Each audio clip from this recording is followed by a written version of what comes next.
রাহুল একজন সাধারণ মধ্যবিত্ত মানুষ। সে ছোট্ট একটি অফিসে ছোট্ট একটি পদে চাকরি করে।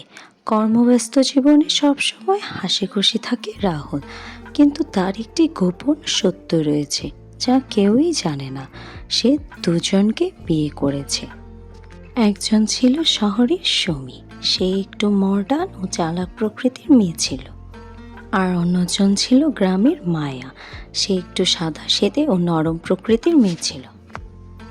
রাহুল অনেকদিন পর শহরের বাসায় আসছে। সুমি তার জন্য অপেক্ষা করছিল।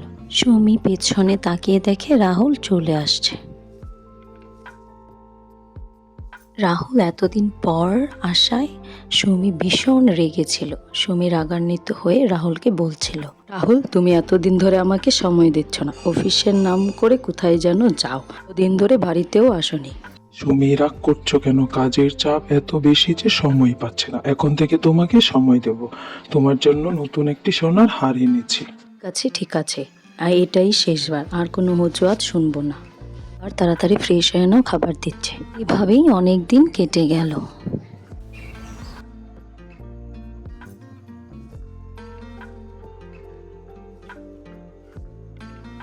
আরেকটি সংসার গ্রামের বাড়িতে মায়ার কাছে যাচ্ছিল।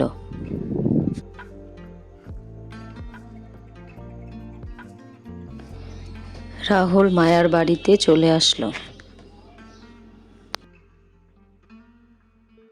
রাহুল, তুমি এতদিন পরে কোথা থেকে আসলে? তুমি প্রায়ই এমন করো, এসব আমার একদমই ভালো লাগে না। তোমার অফিসে এত কাজ, তুমি এত ব্যস্ত থাকো রাহুল, আমার একা থাকতে একদমই ভালো লাগে না রাহুল। এই নাও মায়া, ধরো এটা। তোমার জন্য পছন্দ হলো তাই এই শাড়িটা নিয়ে আসলাম। কি করব বলো, কাজ তো করতেই হবে। কাজ না করলে সংসার চলবে কেমন করে? বুঝতে পেরেছি রাহুল, কিন্তু তারপরও ভালো লাগে না একা থাকতে। তুমি তো আবার কিছুদিন পরই চলে যাবে। আর হ্যাঁ, শাড়িটা ভীষণ সুন্দর হয়েছে। এখন তুমি হাত মুখ ধুয়ে খেতে বসো, খাবার বেড়ে রেখেছি।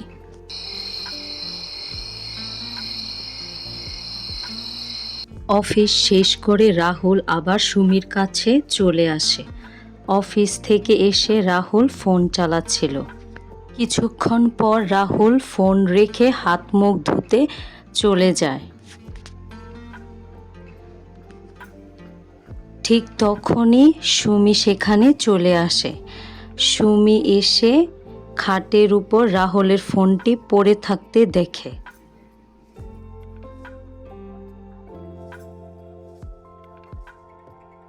সে কিছুক্ষণ রাহুলের ফোনটি চালায়। হঠাৎই সে মায়ার ছবি ফোনে দেখতে পায়। ফোন থেকে আরও অনেক কিছু দেখে, সে সব কিছুই বুঝতে পেরে যায়। সব কিছু জানার পরও সে চুপ করে থেকে রাতের খাবার খাওয়াটা শেষ করে।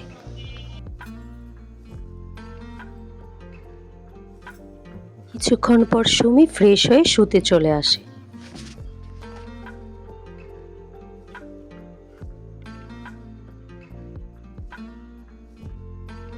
রাহুল এসব কি করলো? রাহুল আমার জীবনটা নষ্ট করে দিল। সুমি শুয়ে শুয়ে এসবই চিন্তা করতে থাকলো। একটু পর রাহুলও চলে আসে।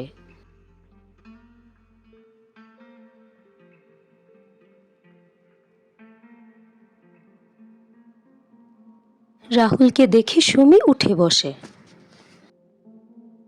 রাহুল, তোমার সাথে আমার কিছু কথা আছে। তুমি সত্যি করে বলো, মায়া কে?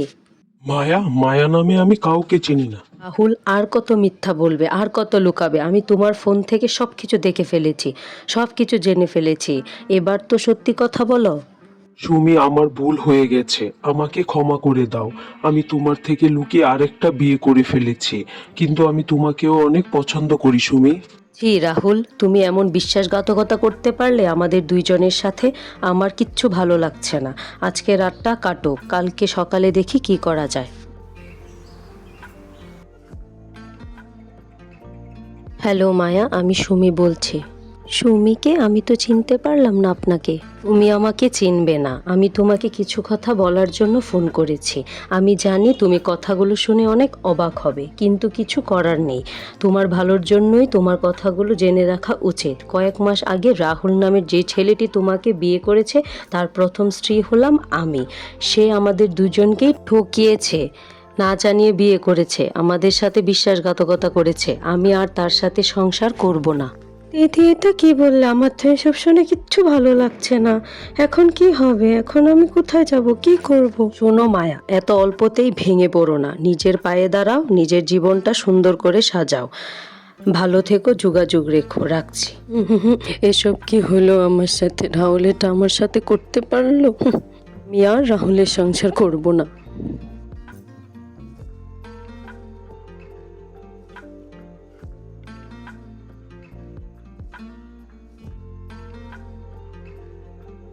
আমি সুমিদিদি ভাইয়ের কাছ থেকে সব কিছু শুনে ফেলেছি। তুমি এখন আমাকে কিছু বলতে এসো না।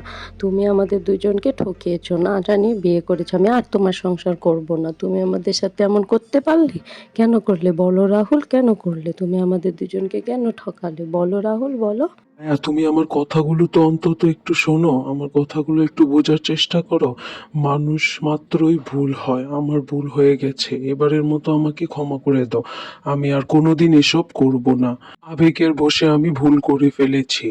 মায়া, শান্তভাবে বসে আমরা একটা সিদ্ধান্ত নেই। তাড়াহুড়ো করে তুমি কোনো ভুল সিদ্ধান্ত নিও না, আমাকে ছেড়ে চলে যেও না মায়া। আমি আর তোমার কোনো কথা শুনবো না। আমি তোমার সাথে আর সংসার করব না। যেও না মায়া, যেও না, এবারের মতো ক্ষমা করে দাও, আর কোনোদিন এমন ভুল হবে না। মায়া চলে গেলে রাহুল মনে মনে ভাবতে লাগলো। আবেগের বশে কি একটা ভুল করেছি, এখন একটাই শেষ সুযোগ, দেখি সুমিকে গিয়ে আটকাতে পারি কিনা। সুমি, যেও না, আমাকে একটা সুযোগ দাও, আর কখনো এমন ভুল হবে না। একটা সুযোগ দাও সুমি আমাকে, যেও না সুমি, যেও না। হায় হায়, অবশেষে সুমিও চলে গেল। আবেগের বশে কি ভুল করলাম আমি, নিজের সুন্দর সাজানো গোছানো জীবনটা নিজের হাতেই নষ্ট করে ফেললাম। ভালো ও ধনী পরিবারের খুব ভদ্র একটি ছেলের সাথে সুমির বিয়ে হয়ে যায়। সুমি খুব উচ্চশিক্ষিত একটি মেয়ে ছিল। তাই রাহুলকে ছেড়ে চলে যাওয়ার পরও তার জীবনে তেমন কোনো ক্ষতি হয়নি। সে তার পরবর্তী জীবন নিয়ে ভীষণ খুশি। বর্তমানে সে খুব সুখে শান্তিতে জীবনযাপন করছে। অন্যদিকে মায়াও বসে থাকেনি। সুমির অনুপ্রেরণায় সে এখন প্রাইমারি স্কুলের শিক্ষিকা হয়ে গেছে। সেখানে সে ছোট ছোট বাচ্চাদের পড়ায়, তাদেরকে শিক্ষাদানের পাশাপাশি কিভাবে একজন ভালো মানুষ হওয়া যায় সেই সব জ্ঞানও দিয়ে থাকে।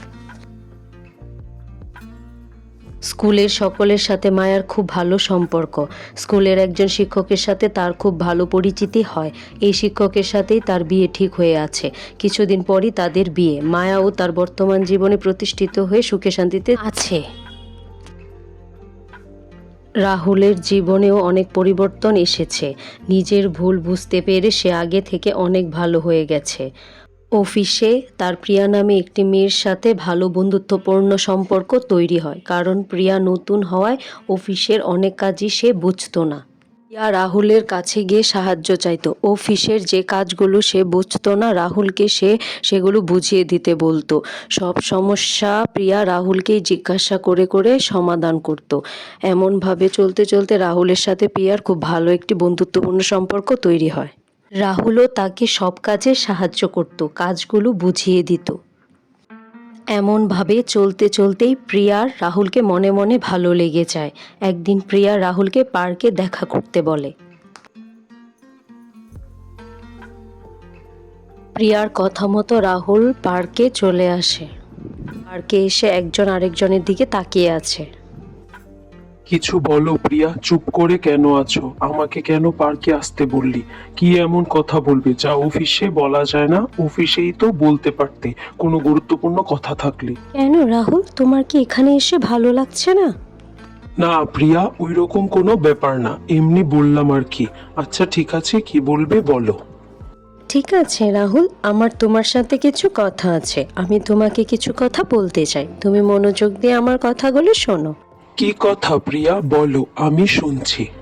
শুরু থেকে তুমি আমার অফিসের কাজকর্মে অনেক সাহায্য করেছো। আমি নতুন হওয়ায় অনেক কিছুই করতে পারতাম না, অনেক কিছুই বুঝতাম না অফিসের সকল কাজে আমার অনেক সমস্যা হতো, কিন্তু তুমি সব কিছুতে আমাকে সাহায্য করেছো। যখন আমি তোমাকে বলতাম তুমি কিছু না ভেবে আমাকে সাহায্য করতে, এর জন্য তোমাকে অনেক অনেক ধন্যবাদ রাহুল। পাশাপাশি পরিবারের অনেক সমস্যাও আমি তোমাকে পাশে পেয়েছি। আমি যখনই কোনো বিপদে পড়েছি তোমাকে ডাকলে তুমি সবসময় আমার সাহায্যের জন্য এগিয়ে আসতে। আমার পরিবারের মানুষও তোমাকে খুব পছন্দ করে, তারা তোমাকে খুব ভালো বলে সব সময়। এখন আসল কথা হচ্ছে রাহুল, তুমি আগে বুঝতে পেরেছো কি না আমি জানি না, কিন্তু আমি তোমাকে মনে মনে ভীষণ পছন্দ করি আর তোমাকে মনে মনে ভীষণ ভালো লেগে গেছে। এখন তোমার যদি কোনো আপত্তি না থাকে তাহলে আমি তোমাকে বিয়ে করতে চাই। কি বলছো প্রিয়া এসব? তুমি কি জেনে বুঝে এসব কথা বলছো? আমি তো আমার অতীতের কথা তোমাকে আগে সব বলেই দিয়েছি, তারপরও তুমি সব জেনে বুঝে কিভাবে এসব কথা বললে? তুমি আমার খুব ভালো বন্ধু, তাই আমি তোমাকে আমার অতীতের সব কথা শেয়ার করেছি। তুমি সব জেনে বুঝে কিভাবে এসব কথা বললে? আবেগের বশে আমি অনেক বড় ভুল করে ফেলেছি। আমি চাই না দ্বিতীয়বার আর এই ভুল করতে। আমি এও চাই না আমার জন্য আর অন্য কারো জীবন নষ্ট হোক। আমি সব কিছু জেনে বুঝেই তোমাকে এসব কথাগুলো বলেছি। আমি তোমার অতীতের সব কথাই জানি, সব কিছু জেনেই আমি বলেছি। তুমি একবার ভুল করেছো, এটা নিয়ে সারা জীবন বসে থাকতে নেই। কয়েক মাস ধরে আমি তোমাকে দেখছি তুমি কতটা পরিবর্তন হয়েছো। হ্যাঁ, এটা ঠিক। আমি নিজেকে অনেক পরিবর্তন করেছি। আমার দৃঢ় বিশ্বাস আমি কখনো আর আবেগের বশে কোনো ভুল কিছু করব না। কিন্তু তুমি কিভাবে আমাকে এতটা বিশ্বাস করো? আমার এখনো ওদের জন্য অনেক আফসোস হয়। কেন আমি ওদের সাথে এসব করলাম? কেন আমি ওদের জীবনটা নষ্ট করলাম? এখনো আমার অনেক আফসোস হয়। আমি আর কখনো এমন ভুল করব না। এখন আমি নিজের জীবনটাকে সুন্দর করে সাজাবো। আমি আর কখনো এমন ভুল করব না। হ্যাঁ, আমি তোমাকে বিশ্বাস করি, কারণ আমি তোমার ওই পরিবর্তনটা নিজের চোখে দেখেছি, তাই আমি তোমাকে বিশ্বাস করি। আর তুমি কেন ওদের জন্য আফসোস করছো? তুমি তো বললেই আমাকে ওই দিন তোমার সাথে ওদের ওই দিন মেলায় দেখা হয়েছে। ওরা নিজের জীবন নিয়ে ভীষণ সুখে আছে। ওরা তোমার সাথে কথাও বলেছে, ওরা তোমাকে ক্ষমাও করে দিয়েছে। ওরা নিজের জীবনে নিজে প্রতিষ্ঠিত হয়েছে, ওরা দুইজন বিয়েও করেছে। নিজের জীবন নিয়ে ওরা এখন ভীষণ সুখে আছে। তুমি এখন কেন আফসোস করছো? জীবনে ভুল করেছো ঠিক আছে, কিন্তু এখন তো জানতে পেরেছো ওরা অতটা সুখে আছে, এখন কেন আফসোস করছো? এখন তো ওরাও তোমাকে ক্ষমা করে দিয়েছে, এমনকি বলেছে তুমি তোমার জীবনে একটা বিয়ে করো, জীবনটা সুন্দর করে সাজাও। এখন কেন আফসোস হয় তোমার? তোমারও উচিত এখন নিজের জীবনটা সুন্দর করে সাজানো। ঠিক আছে প্রিয়া। আর প্রিয়া, তোমাকে অনেক ধন্যবাদ। তুমি আমাকে এমনভাবে বুঝতে পারবে আমি কখনো ভাবিনি। তোমাকে অনেক ধন্যবাদ। তুমি আমার খুব ভালো বন্ধু ছিলে। তুমি যে আমার ভুলগুলোকে এত ভালোভাবে বুঝবে আমি কখনো বুঝতে পারিনি। তোমাকে সবকিছুর জন্য অনেক অনেক ধন্যবাদ প্রিয়া।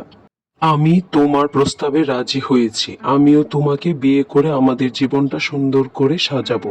আবেগের বশে যে ভুল করেছি এর জন্য জীবনে অনেক কষ্ট পেতে হয়েছে, আর কখনো এমন ভুল হবে না। আমি তো ভেবেছি আর কখনো বিয়ে করব না, জীবনটাকে এমন ভাবে অগোছালো রাখবো, কিন্তু তোমার মতো এত ভালো সঙ্গী পাবো আমি কখনো ভাবিনি। এখন থেকে সুন্দর করে সংসারটা সাজাবো। আমাদের দুইজনের খুব সুন্দর একটি সাজানো গুছানো সংসার হবে। তুমি এসব নিয়ে আর ভেবো না, যা হয়েছে হয়েছে। তুমি আমার প্রস্তাবে রাজি হয়েছো, এতে আমি অনেক খুশি। তুমিও খুব ভালো একজন মানুষ। আমরা দুইজন খুব সুন্দর করে আমাদের সংসারটা সাজাবো। বাকিটা জীবন আমাদের অনেক ভালো কাটবে।